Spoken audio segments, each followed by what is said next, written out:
परिहार द्यायचा तो असा, श्री हरिभक्त परायण गोविंदराव बाबा त्यांच्या या 42 वर्षापूर्वी संकल्प ज्यांनी केला होता की आपल्या हातून काहीतरी भोलेनाथाचं मंदिर तयार व्हावं आणि भगवान परमात्मा त्यांना सहाय्य केलं. आज हे आपण सर्वांनी पाहत आहोत.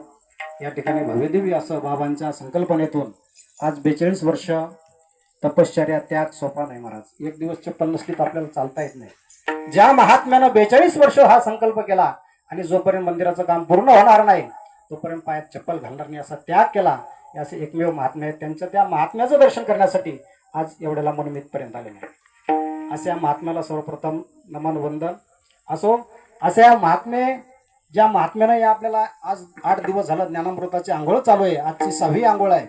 खूप त्याग जीवनात असल्याशिवाय, हे वैराग्य असल्याशिवाय हे निर्माण होत नाही. आज आपण पाहतो, आपण 50 लाखाची बंगला बांधत असतो, 20 लाखाची गाडीने फिरत असतो, परंतु एखाद्या ठिकाणी असा नामचिंतन सोहळा असेल, कार्यक्रम असेल तर 1000-2000 द्यायचे सुद्धा जीवार येतं, 100 रुपये द्यायचे सुद्धा जीवार येतात.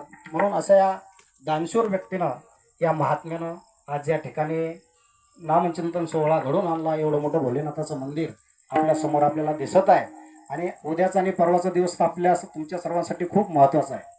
कलश पूजन आहे, शिवलिंग प्रतिष्ठापना आहे, असं या सर्व गोष्टी या महात्म्यामुळे तुम्हाला दुर्लभ भेटीचा योग, जे वैकुंठ सोहळा असं म्हणत असतो आपण, आपल्याला पंढरपूरला किंवा आळंदीला जाणं शक्य होत नाही, परंतु याच ठिकाणी बाबांनी तुम्हाला हा पंढरपूरचा सोहळा दाखवलेला आहे. किती त्यांचं वर्णन करावं, कारण तपश्चर्या असल्याशिवाय सगळ्या गोष्टी शक्य होत नाही. त्यांची मुलं सुद्धा आज आपण पाहतो, 3ही मुलं चांगले मोठ्या पदावर आहेत. मोठा मुलगा मोठा जे लेक्चरर असतं, मोठ्या सिनियर कॉलेजला त्या ठिकाणी लेक्चरर आहेत. दुसरे आमचे मित्रच आहेत, राजू भाऊ राठोड.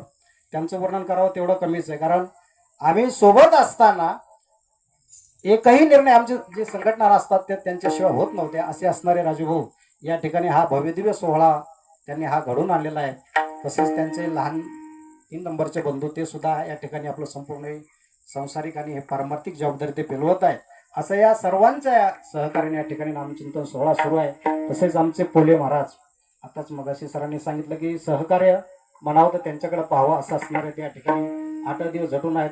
आपले सुभाष महाराज केळीकर, ज्यांचं कालच कीर्तन आहे की या ठिकाणी आहे, असे असणारे त्यांना सुद्धा वंदन.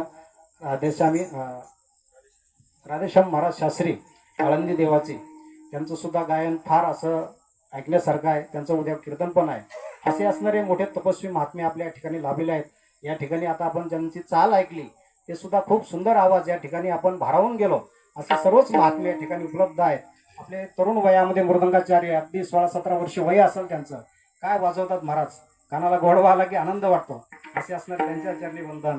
तसेच सर्व विनेकरी चोपदार ज्यांचे नावं घेतले नाही त्यांना सर्वांना, तुम्हा बसल्या सर्वांना वंदन करून आपण या सेवेकडे वळू. विठ्ठल विठ्ठल.